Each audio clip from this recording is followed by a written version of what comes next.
चलिए जानते हैं आज के देश और दुनिया की सिलेक्टेड काम की और महत्वपूर्ण 50 बड़ी खबरों को सिर्फ 10 मिनट में। लेकिन अभी तक आपने इस चैनल को सब्सक्राइब नहीं किया है तो सब्सक्राइब जरूर कर दें। ईरान युद्ध के बीच डोनाल्ड ट्रंप ने संकेत दिए हैं कि वो अब तनाव कम करने के मूड में हैं। उन्होंने चीन को भी अहम सलाह देते हुए कहा कि क्षेत्र में शांति बनाए रखने के लिए जिम्मेदार भूमिका निभाना जरूरी है। पश्चिम एशिया में बढ़ते तनाव के बीच ईरान ने अमेरिका को सख्त चेतावनी दी है। रक्षा मंत्री अमीर हतामी ने कहा कि अगर अमेरिका ने कोई कदम उठाया तो हालात ऐसे होंगे कि दुश्मनों को संभलने का मौका भी नहीं मिलेगा। पश्चिम एशिया संकट के बीच अमेरिका ने ईरान के एक अहम पुल को हवाई हमले में तबाह कर दिया। इससे तेहरान का संपर्क बाधित हो गया है और क्षेत्र में तनाव और बढ़ गया है। समाजवादी पार्टी के प्रमुख अखिलेश यादव ने अपने पदाधिकारियों को सख्त चेतावनी दी है। उन्होंने कहा कि अगर कोई जिलाध्यक्ष टिकट दिलाने का ठेका लेता है तो उसके खिलाफ कड़ी कार्रवाई की जाएगी।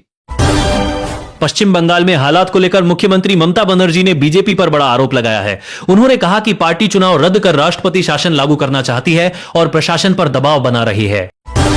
प्रधानमंत्री किसान सम्मान निधि योजना की अटकी हुई 22वीं किस्त को लेकर किसानों में उम्मीद बढ़ी है। खबर है कि अप्रैल महीने में यह राशि जारी हो सकती है, जिससे करोड़ों किसानों को राहत मिलने की संभावना है। आम आदमी पार्टी में राघव चड्ढा को लेकर हलचल बढ़ गई है। पार्टी के भीतर फैसलों को लेकर मतभेद की खबरें सामने आई है, जिस पर संजय सिंह ने प्रतिक्रिया देते हुए कहा कि सब कुछ संगठन के नियमों के अनुसार होगा। Indian railway finance corporation limited ने असिस्टेंट और असिस्टेंट मैनेजर पदों पर भर्ती निकाली है। आवेदन 4 अप्रैल से शुरू होकर 1 मई 2026 तक चलेंगे। चयन प्रक्रिया में कंप्यूटर आधारित परीक्षा, दस्तावेज सत्यापन और इंटरव्यू शामिल होंगे। केरल चुनाव के दौरान प्रधानमंत्री नरेंद्र मोदी ने भाजपा की एक महिला कार्यकर्ता की तारीफ की। उन्होंने कहा कि वो इतनी सक्षम है कि बहस में प्रियंका गांधी को भी कड़ी टक्कर दे सकती है। बजट सत्र को 13 दिनों के लिए स्थगित कर दिया गया है। अब 16 अप्रैल से संसद की कार्यवाही फिर शुरू होगी। महिला आरक्षण समेत कई अहम मुद्दों पर मोदी सरकार अपनी रणनीति के साथ आगे बढ़ने की तैयारी में है। पश्चिम एशिया में हालात और तनावपूर्ण हो गए हैं। इजराइल ने दक्षिण लेबनान में हवाई हमले किए हैं। वहीं हॉर्मुज जल डमरू मध्य की स्थिति पर चर्चा के लिए G7 और GCC देशों के नेताओं की बैठक प्रस्तावित है। अमेरिका की पाषाण युग वाली धमकी पर ईरान ने तीखा पलटवार किया है। ईरान ने कहा कि 250 साल पुराने देश को 6000 साल पुरानी सभ्यता को धमकाने का कोई अधिकार नहीं है, जिससे तनाव और बढ़ गया। मेघालय स्कूल शिक्षा बोर्ड 7 अप्रैल 2026 को 10वीं कक्षा के परिणाम घोषित करेगा। रिजल्ट सुबह 11 बजे जारी होगा, तो इस बार परिणाम केवल ऑनलाइन उपलब्ध होगा और बोर्ड कार्यालयों में प्रदर्शित नहीं किया जाएगा। सरकार ने जानकारी दी है कि देश में 60 दिनों का क्रूड ऑयल रिजर्व मौजूद है। साथ ही 8 राज्यों को 10% अतिरिक्त कमर्शियल LPG कोटा दिया गया है, ताकि आपूर्ति सुचारू बनी रहे और किसी तरह की कमी न हो। 3 अप्रैल से वैशाख माह की शुरुआत हो रही है। हिंदू पंचांग के अनुसार यह साल का दूसरा महीना होता है। इस महीने में दान, स्नान और धार्मिक कार्यों का विशेष महत्व माना जाता है। पश्चिम बंगाल में वोटर लिस्ट से नाम हटने के मामले में कांग्रेस नेता सुप्रीम कोर्ट पहुंचे। अदालत ने उन्हें ट्रिब्यूनल जाने की सलाह दी, जिससे चुनावी माहौल में यह मुद्दा और चर्चा का विषय बन गया। रेलवे में वंदे भारत ट्रेनों को जानवरों से टकराने से बचाने के लिए नई योजना बनाई है।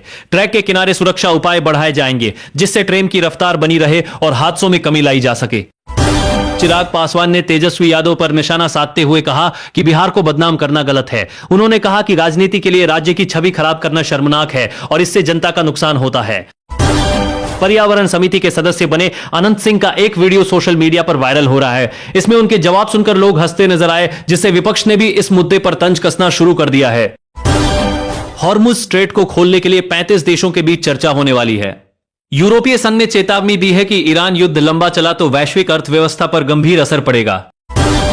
अमित शाह द्वारा ममता बनर्जी को लेकर की गई भविष्यवाणी पर टीएमसी भड़क गई है। पार्टी ने गृह मंत्री को खुली चुनौती देते हुए कहा कि बंगाल की जनता ही जवाब देगी और बीजेपी को करारा सबक सिखाएगी। ईरान के करीब 100 साल पुराने मेडिकल रिसर्च सेंटर पर हमले की खबर सामने आई है। इमारत पूरी तरह तबाह हो गई है। ईरान ने इस घटना पर विश्व स्वास्थ्य संगठन से कार्रवाई की मांग की है। डोनाल्ड ट्रंप के राष्ट्र के नाम संबोधन के बाद ईरानी सेना ने कड़ा बयान दिया है। सेना ने कहा कि अगर हालात और बिगड़े तो भीषण हमले किए जाएंगे, जिससे क्षेत्र में तनाव और खतरनाक मोड़ ले सकता है। अंतरराष्ट्रीय संकट के बीच भारत का अरबों रुपए का सामान बंदरगाहों में फंस गया है, तो इससे उद्योगों पर असर पड़ा है और कामगारों के सामने रोजगार का संकट खड़ा हो गया है, जिससे आर्थिक गतिविधियां प्रभावित हो रही हैं।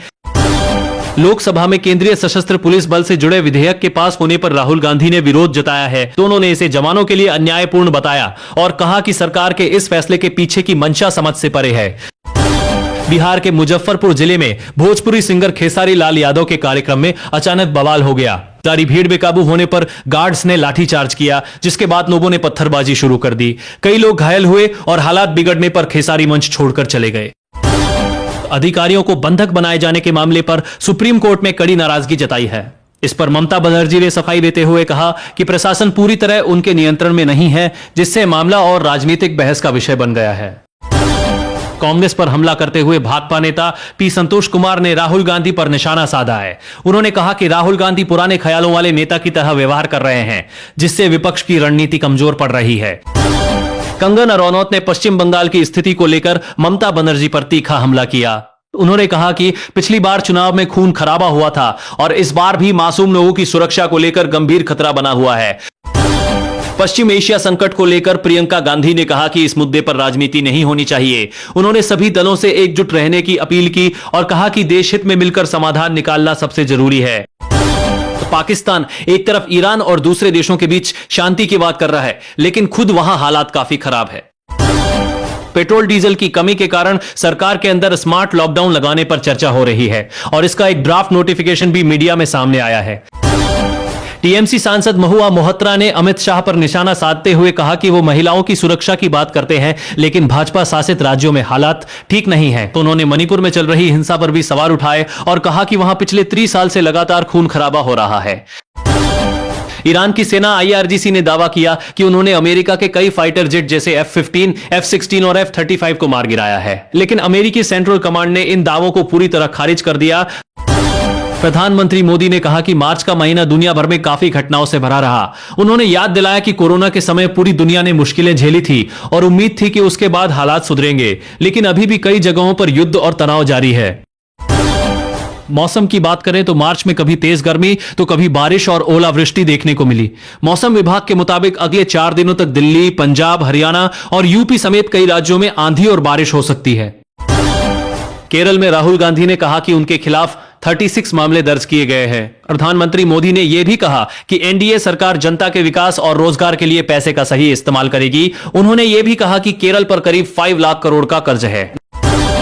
सांसद इकरा हसन ने कहा कि उन्हें चुनाव में हिंदुओं और मुसलमानों दोनों का समर्थन मिला और इसी वजह से वे जीत पाई। गृह मंत्री अमित शाह ने कांग्रेस पर निशाना साधते हुए कहा कि उनकी पुरानी पॉलिसी हमेशा से झगड़ा कराओ और राज करो वाली रही है। समाजवादी पार्टी के अध्यक्ष अखिलेश यादव ने अग्निवीर योजना को लेकर बड़ा बयान दिया और कहा कि उनकी सरकार बनी तो इस योजना को हमेशा के लिए खत्म कर दिया जाएगा। उत्तर प्रदेश के मुख्यमंत्री योगी आदित्यनाथ ने कहा कि उनकी सरकार आस्था का सम्मान करती है, लेकिन अंधविश्वास को बढ़ावा नहीं देती। उन्होंने कहा कि विकास और धार्मिक विश्वास साथ साथ चल सकते हैं, लेकिन अंधविश्वास समाज को पीछे ले जाता है।